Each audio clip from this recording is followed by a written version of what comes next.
Okay, everyone. Welcome to the first episode of the Unlimited Agents podcast. We have my friend Levi here, so very excited to have him on. Thanks for coming on, Levi. Thanks for Yeah, having me, man.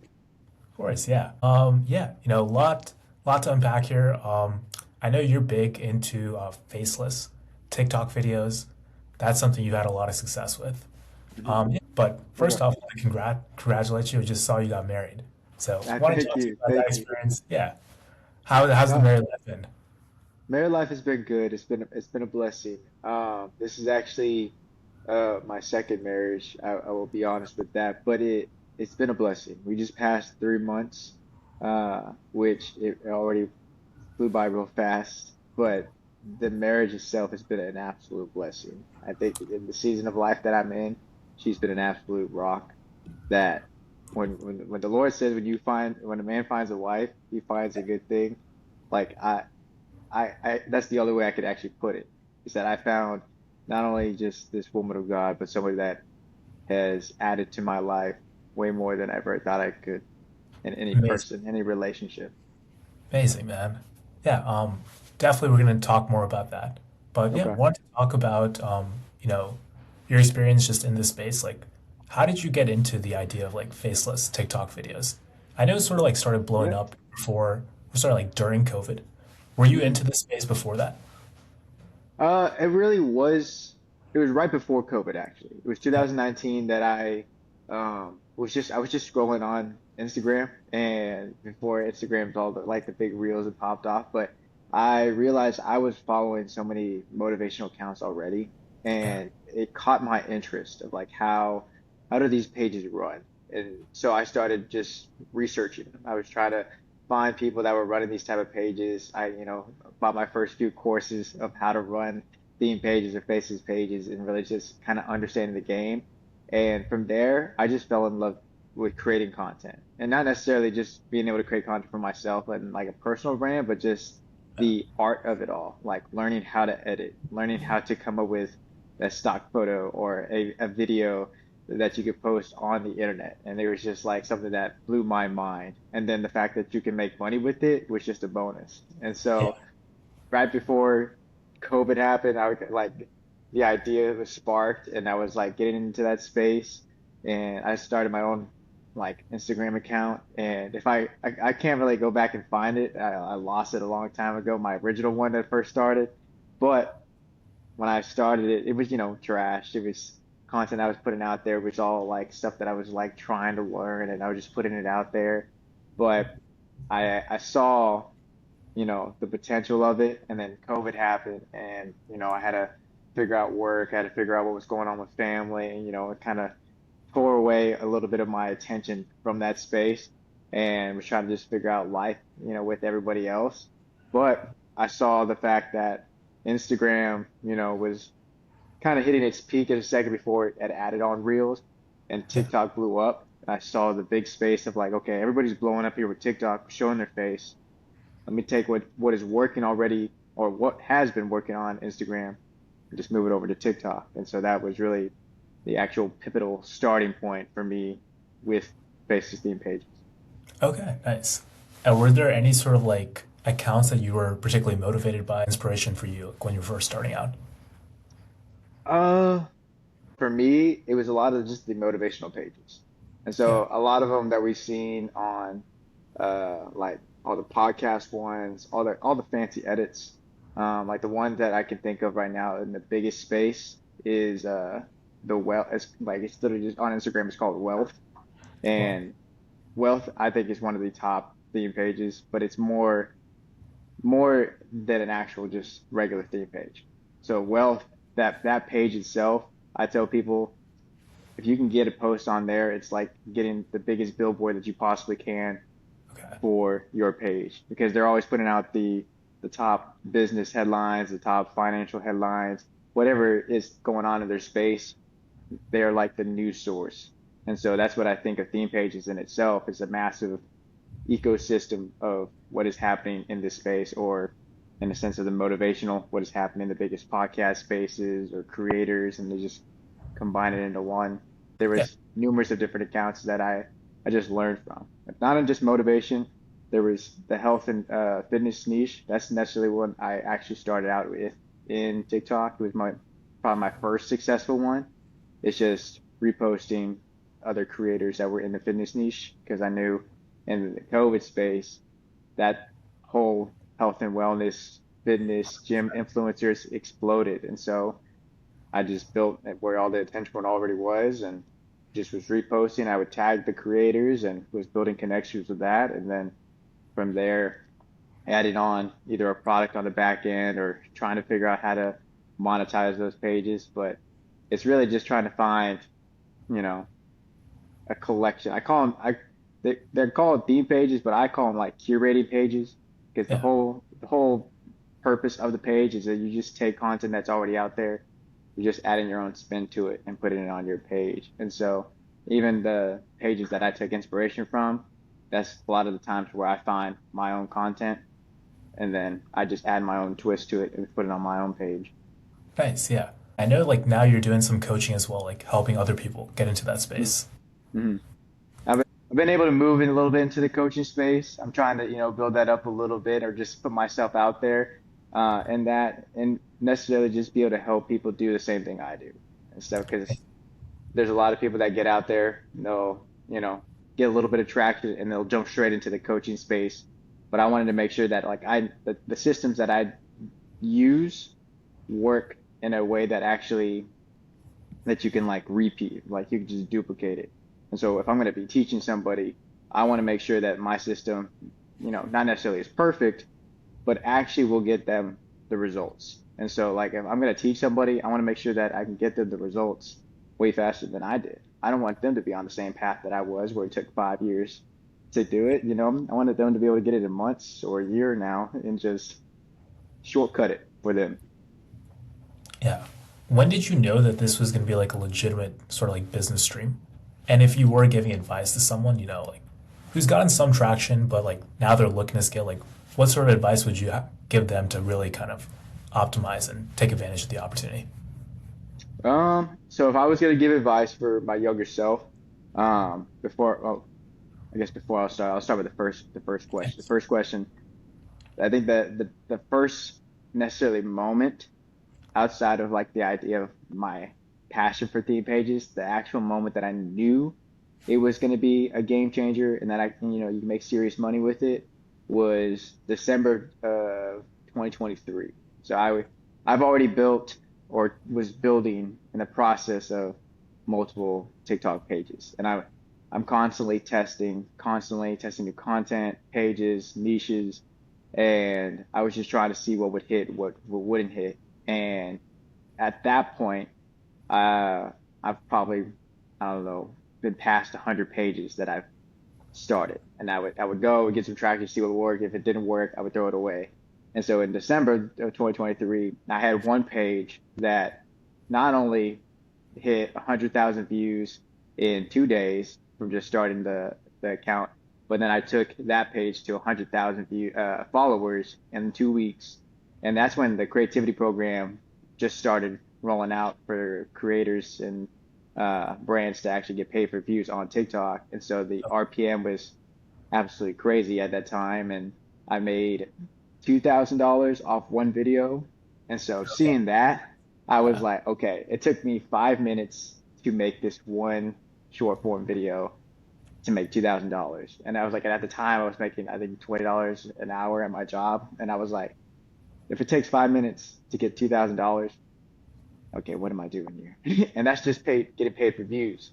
I tell people so like the advice that I would give my younger self is yes, the whole clipping space is a great space, but they're capped at getting just paid for views. And so you can get paid either from the program or even from like platforms like WAP that talk about the boards. Like that's great, but you're only capped at whatever they could pay you. And so for theme pages, you get paid for the views, but then you own the actual asset, like the page itself.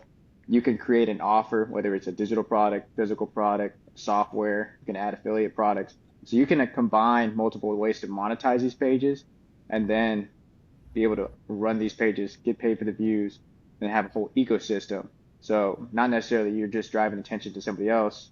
you necessarily are creating your own business and then using these theme pages to actually drive the attention to your own business. And so what I teach people is not necessarily just to build pages for views, is that I teach people like, okay, we're going to come up with a product for a problem that's already out there, whatever niche you want to go into. So if it's a health and wellness niche, I'm going to create some type of guide, whether it's digital product or there's a lot of people that are creating now like supplements, things like that.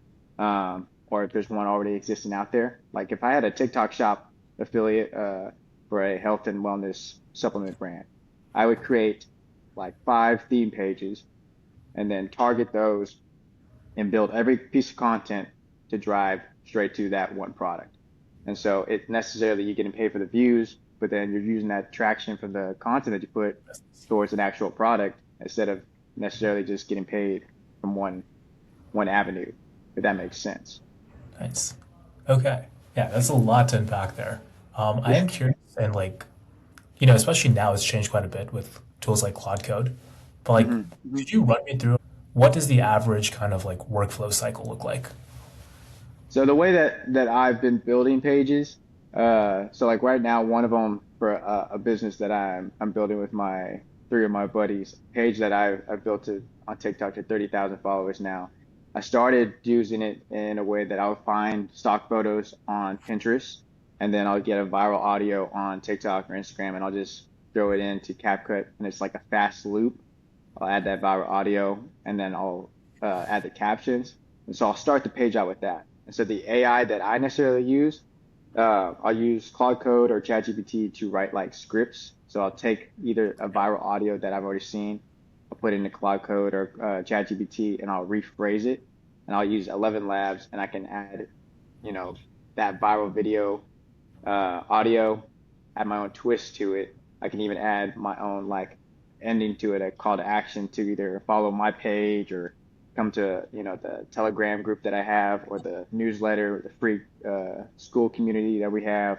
So it funnels it more targeted for my audience. So it's just taking what has already gone viral, adding my own twist to it using ChatGPT, Claude, and then I'll use 11 Labs to make the or recreate the audio and then throw it into that same method of the stock photos or the videos that I have with that fast loop. And so I've already So you built like proof. your voice through 11 labs essentially? Not mine. So I'll use Claude Code or ChatGPT to give me specific prompts to be able to create the voices that I want.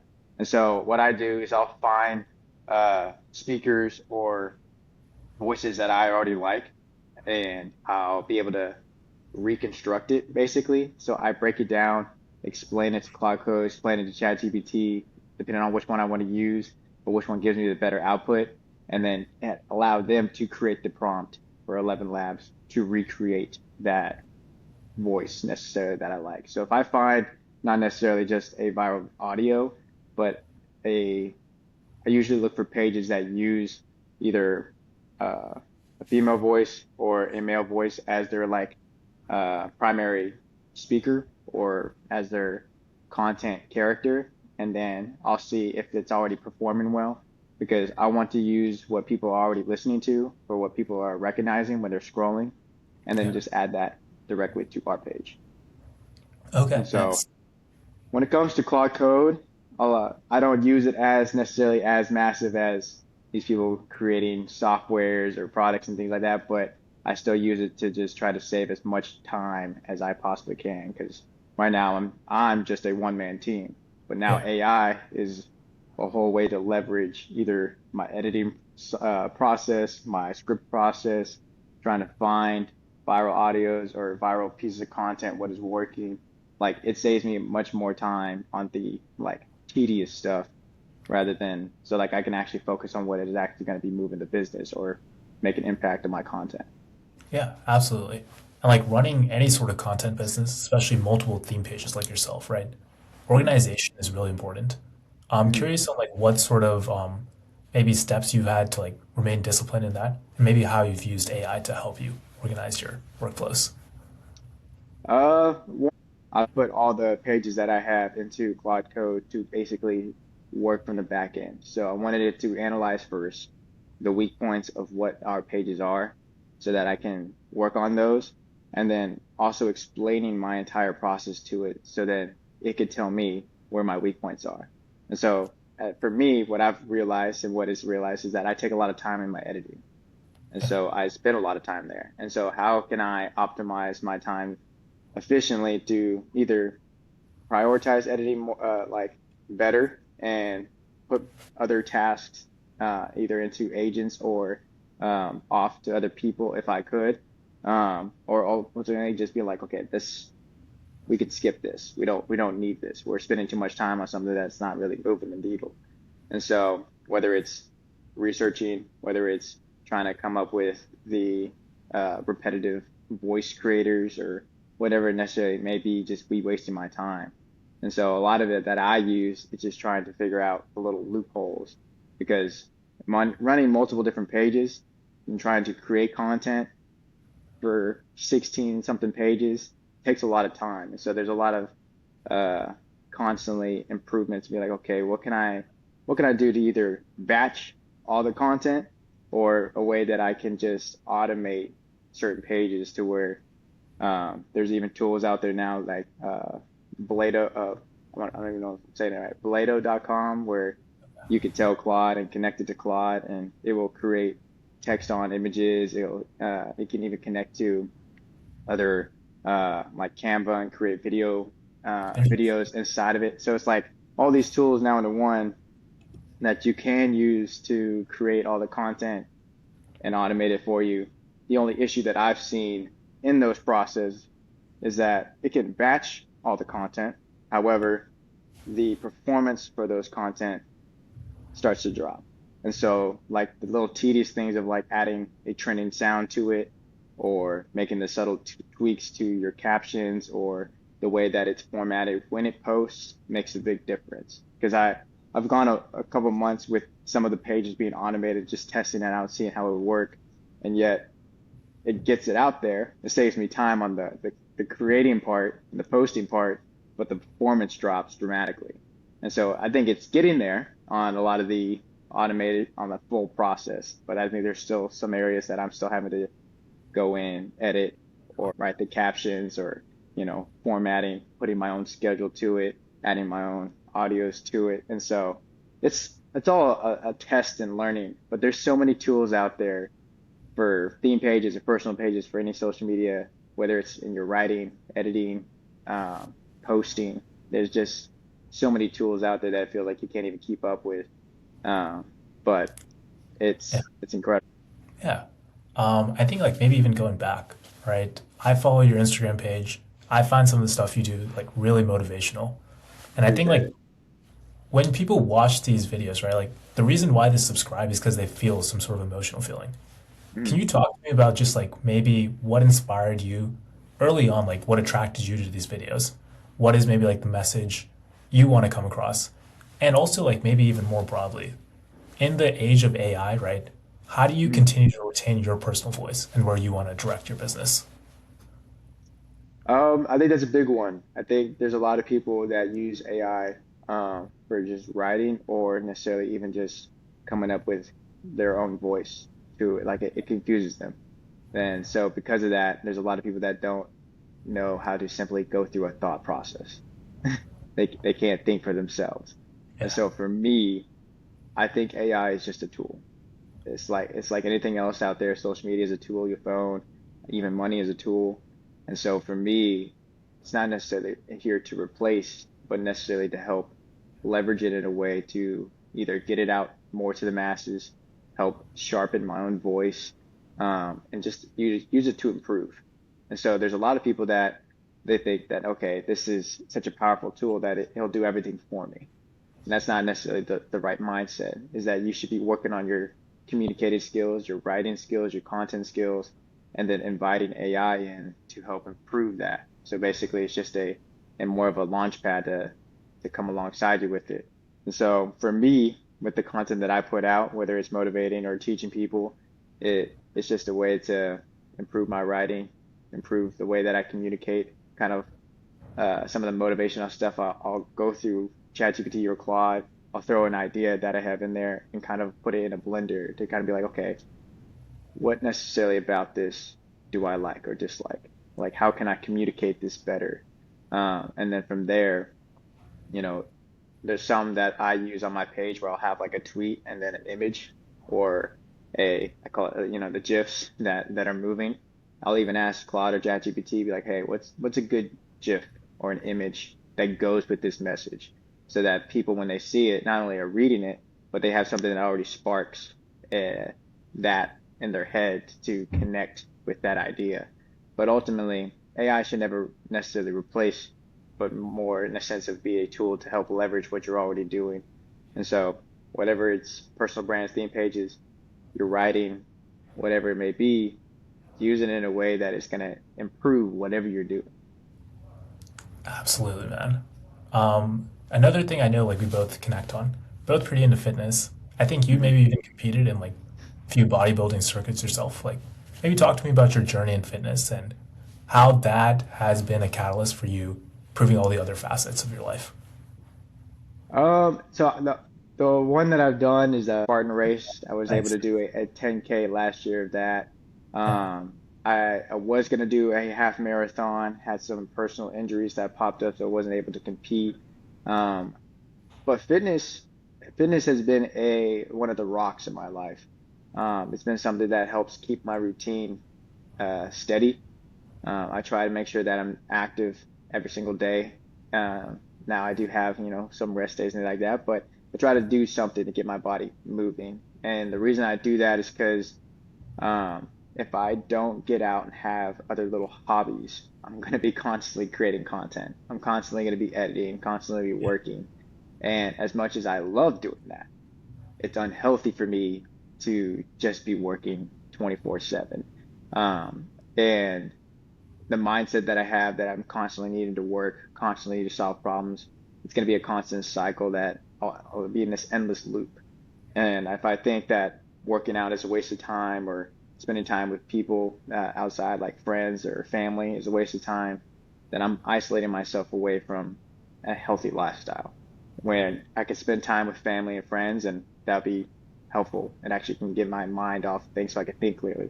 So that's what I use fitness for. I'll spend an hour or hour and a half working out, getting my body moving, and I don't know necessarily the scientific study, but I know that if you move your body, it's going to help actually clear your head to actually be able to think through processes clearer, actually getting the blood flow going. So if you feel stagnant about anything, get your body movement.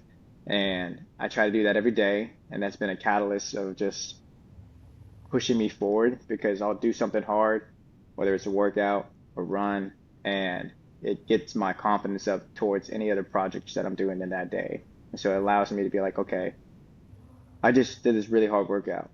That problem that I was dealing with for my business, is it a big problem? Could be, but I can actually overcome that. I just overcame this workout when I didn't feel like doing it. I just ran 3 miles. I didn't think I'd be able to run 3 miles today. Yeah. I could be able to do this part of my business. And so it all intertwines because you're the one having to show up and deal with that problem. Whether it's fitness, whether it's business, it's still you. And so your body takes that as information of like, okay, I just did one hard obstacle. This is just another hard obstacle, just in a different spot, a different arena. But I could still show up and do that too, figure it out. Absolutely. Another thing too, I know you're pretty big on like interpersonal relationships. You mentioned you recently got married, have a Mhm. pretty good relationship with your brothers, part of the Mhm. Red Rocks Church. I think increasingly more and more people are becoming isolated as social Mhm. media becomes more popular.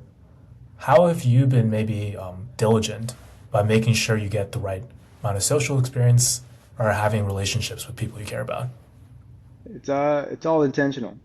Yeah. I Part of my story, my testimony, and just who I am as a person now, I'm really big on community because about let's see now it'd be about 2, 3 years ago, I hit a big life-changing moment, and from 2020 to 2023, even a little bit of 2024, I isolated myself, was a big workaholic, other addictions, and I just, I didn't have good relationships with my family, didn't really have any friends.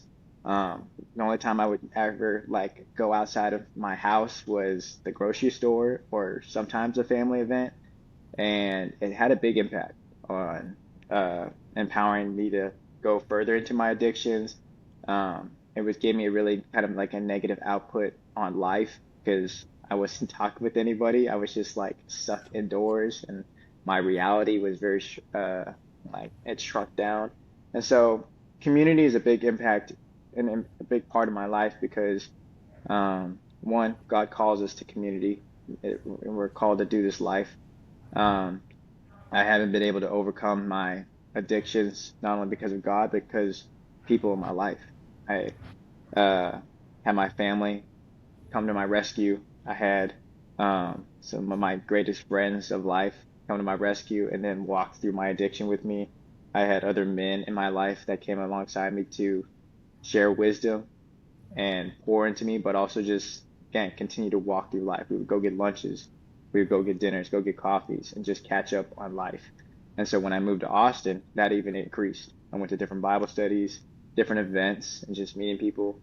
And you start to realize there's a lot more to life than just work. You know, relationships with people, yes, it takes a lot of time, energy, and attention, but that's some of the most joyous things that you'll ever experience is actually Absolutely. walking through life with so many other people, whether it's a relationship, like a boyfriend, girlfriend, or a wife or a husband, your family. There's in a world that's now pushing that and trying to separate that, excuse me, that it in itself is being intentional and realizing that it's a gift and a blessing. And like realizing as I'm getting older and all my brothers are getting older and we're all adults and the time that we do spend with each other, it's just a blessing. The friends that I have now, the guys that are in my circle, just being able to like have good times, good laughs, but also be there for one another when there's like a crisis. I, there's a lot of men in my life now that have gone through some crazy stuff that I would not have ever ex expect or wish on anybody. But yet, being able to be in their corner and walk through this life has only made my life more better, but even our relationship stronger. And this is where you start to learn things. I tell people too when it comes to communities that the lie that this world has been pushing is you have to have like the grind, the lone wolf mentality. But the reality is that if you're a lone wolf, like if you think of it like as an actual wolf, if they push it outside of their pack, they're done. And that's what happened with my life. I went away from my pack, my life exploded. And so you have to stay within your pack. You have to stay inside of a community, and there's so many benefits to it. When you have a community, you have other people that you can learn wisdom from, so you don't have to learn in like hard times or the hard way. You can gain wisdom from them, the resources and tools. I recently just lost my 9 to 5 a couple months ago, and immediately my whole community was like, "Yo, I can get you this job. I can help out with this, or you let me know this." When you're by yourself, you don't have that. You don't have people to fall on. You don't have people to come pick you up when you fall down. And so like there's so many benefits to a community that the world doesn't want you to know because they recognize how powerful they actually are. And Yeah. so when you put yourself in an actual community that cares about you and you care about them and you guys are intentional on the community growing, you can go through anything in life and you're gonna be okay. Dude, that was amazing to hear. And I think like even in like motivational content too, like this sort of messaging just should be more pervasive. Like Hmm. I don't know. I mean, I always kind of thought it was a little silly, but like I remember there was a period of time where people definitely glorify that lone wolf, work hard sort of mentality, and there's definitely a Hmm. lot of merit to that. Like I do think a lot of people are probably not working as hard and like not being as much intentional about their time. But if you are intentional about the relationships, you have people to lean on, it makes the quality Hmm. of your life so much better. And like you also have relationships where you can give and learn what Hmm. giving feels like, but also learn how to receive gifts from others. Hmm. I agree. I agree. Because the thing is that it's great to just receive things. It's great to get rewards. It's great to make money. It's great to have all the cool fancy things. But the joy that you get when you actually give to somebody, whether it's in just your time or your resources, your money, whatever it may be, when you actually are there to serve somebody else, it's really freeing. Because a lot of times we don't realize how exhausting it is to have all the time, like attention on us, And so when we're giving back to somebody else and seeing somebody else like be filled with joy and happy or reassured, uh, it does something to us. And the reason it does something to us is because that's what we were called to do. When God tells us in the greatest commandments, he sums up the two of serve God and serve people. And so in doing so, we're not only just loving and doing what God wants us to do, but like that's just the nature of who we are as human beings. And so it whenever you are given a task, whether it's your job or whether it's a skill that you have, a business that you're creating, anything in life, do it in a way that serves other people. Because the number one thing that I think people have a hard time with when they're trying to figure out their purpose or trying to figure out their why on motivating them to do what they do is it's for themselves. When you should be building and creating things for other people, that's going to give you a way stronger why because it's not about you. It's constantly going to be there because there's constantly going to be people that you need help, constantly people that are going to need what you're putting out there or building or creating. And then you just get to see them enjoy the blessings. And then in doing so, you get to receive a blessing. So it's like a win-win-win. But if it's always for yourself, you only limit it. Like you get a little bit of a blessing, but it's like nobody to celebrate it with, you know? Yeah, dude, dude, we gotta get you on another pod. Like this is just straight wisdom right here. I'll be Yeah, glad to be on another podcast. You just let me know. awesome, bro. Cool. I mean, I want to dive a little bit more into like the workflow. Okay. For what you're building, Mhm. say like these tools like Claude Code, all the other one was like they continue to get advanced. Is there something that you're looking to build in these next 12 months? And if there was like an advance in these AI tools, like what advance would really help you achieve something you're trying to accomplish? Tool wise, um, the only thing I would say, either for myself or anybody, build anything. Build the tool that you wish that you had.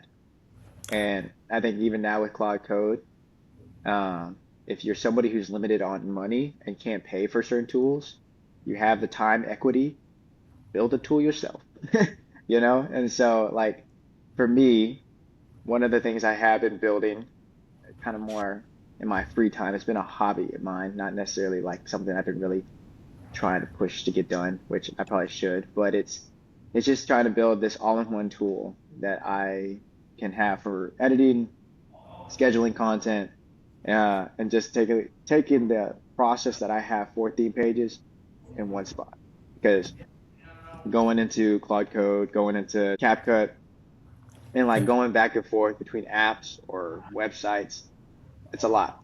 And so if I can have it all in one place that I can run multiple different pages from, then that would be helpful. And so the reason it's been taking longer is because I've been adding on different things. So there's, now going to be a space where I can clip content faster. And so instead of having to go to YouTube and be able to like, okay, well, I'm gonna get this specific part of the whatever podcast, you'll be able to go in, be able to tell what to do so that boom, and then it goes into a system of being able to schedule it or post it and things like that. And so it's just taking everything that I'm doing in my process and just putting it into a software that already does that for me.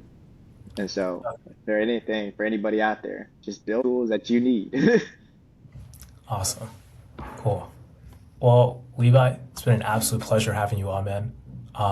Yeah. If you guys want to connect with Levi, I'll link his Instagram below. You can see he has a lot of great faceless videos. Again, Levi, pleasure having you on, brother. Take Appreciate care. it. Thank you. You too, man. You have a great one. All right.